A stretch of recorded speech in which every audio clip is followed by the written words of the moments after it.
Hello guys! Welcome to my YouTube channel.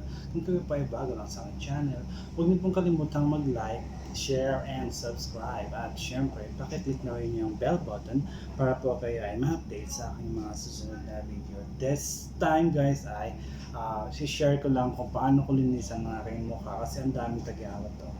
So ang una kong gagawin ay syempre magugas ako ng sabon. And then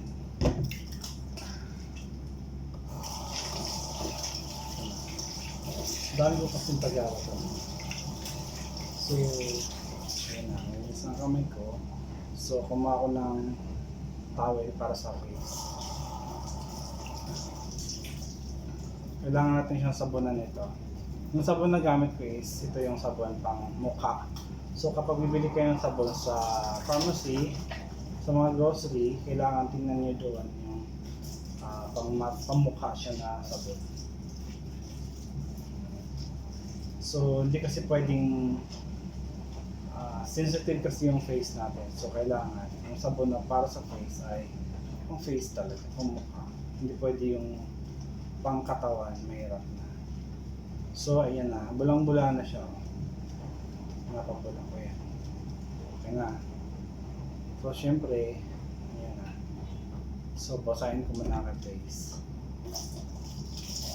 Hindi. Pwede rin siyang muna, ganun. So, okay na. Tapos ikuskus to. Saglit lang. Ikuskus sa taas. Sa gilid. Gilid ng mga ilong. Kasi dito yung nakatago eh. Madami.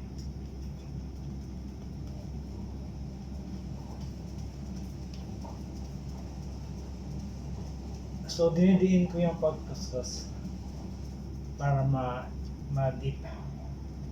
Ako tanggalin yung mga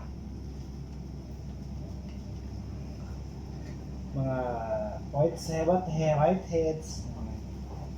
Kasi yung mga whiteheads kasi pag hindi siya kuskus ng maayos, hindi siya natatanggal. Kaya pag lumambat yung face, ulit-ulit lang. Ganyan. So, yun na. Lahat na. Ganito na gagawin.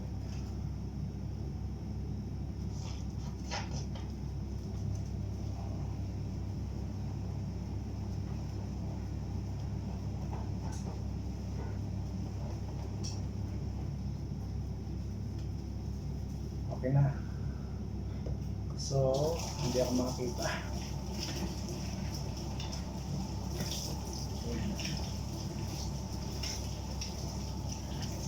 Pinalaman ko yung towel. And then, punas ko siya ulit.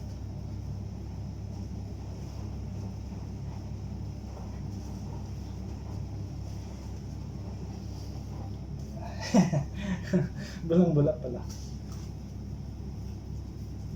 Naisip ko lang i-share to kasi matagal ko nang ginagawa to. Sobrang epektibo talaga. Epektibo.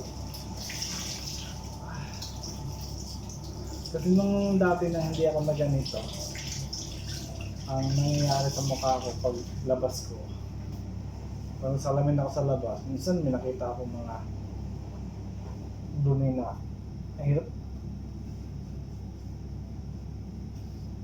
Yung dumi na puti-puti, lalo na dito banda sa may bigote. Yan yung kadalasan. Tapos, ang ginagawa ko nun, pag kinurot ko, ganun, lalong dumadami. So, kumakalat lalo. So, naisip ko yung ganito, so, tanggal talaga siya. Tanggal talaga yung dumi sa mukha. Dapat dumi nito ang ganito.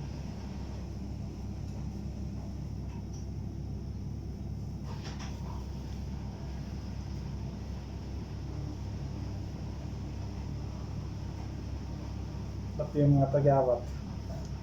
Kung ang tagyawat ay may nana, natanggal din yung nana ng tagyawat. Pati yung mata ng tagyawat na itanggal.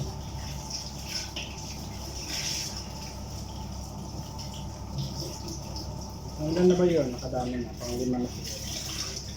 Ayun.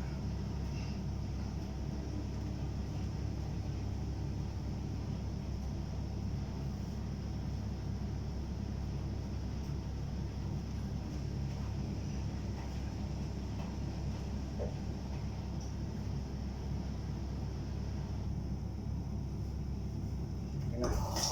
And then, ayun na. Siyempre, dalawa na.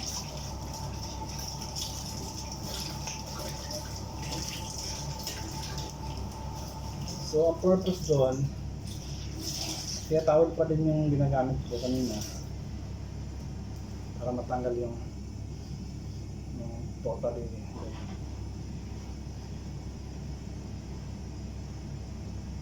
Ganyan lang. Kaya lang siya.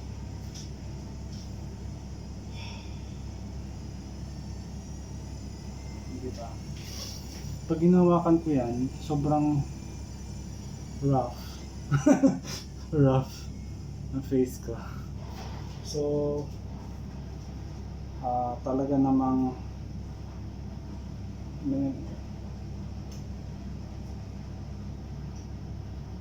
yung mga active ko na tagyawat, umubuka siya. So,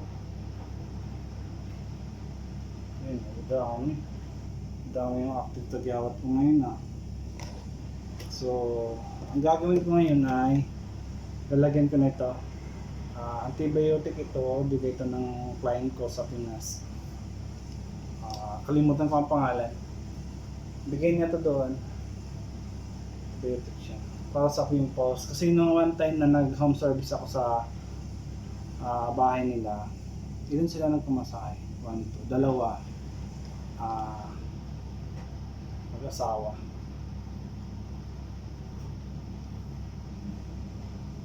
Sabi niya, madami kang tagyawat, bigyan ka na ng gamot. Bigay na to. So ayun, tapos na ako naghilamos. Next ito, gamot ko na yung kailangan ko gamutin to para matuyo.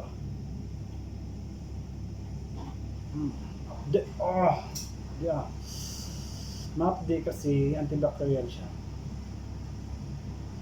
Tsaka open yung open yung pimples kasi.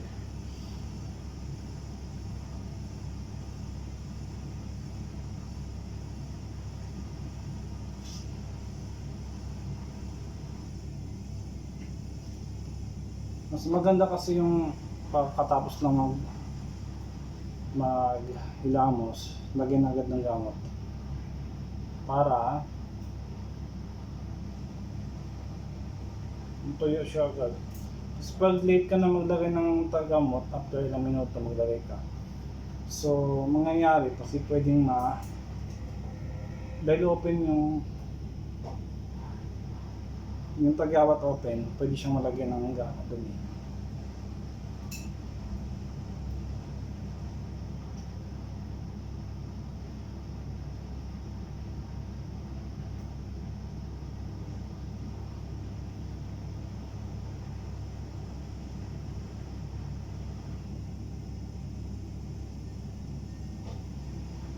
Ate, grabe.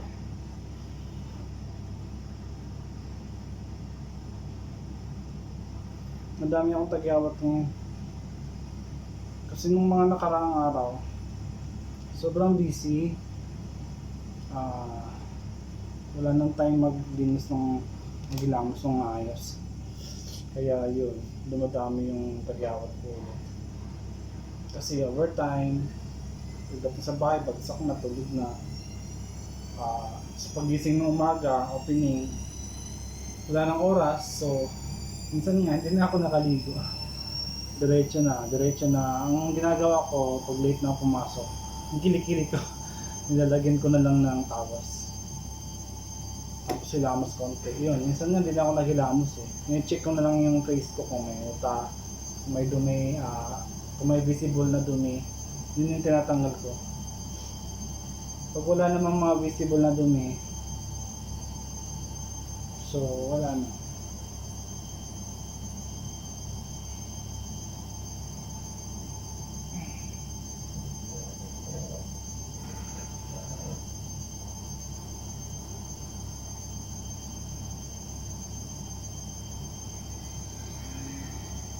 ma-update. Naramdaman ko yung update, meaning nakapasok yung gamot sa loob. Okay, thank you for watching. Please like, share, and subscribe. Bye.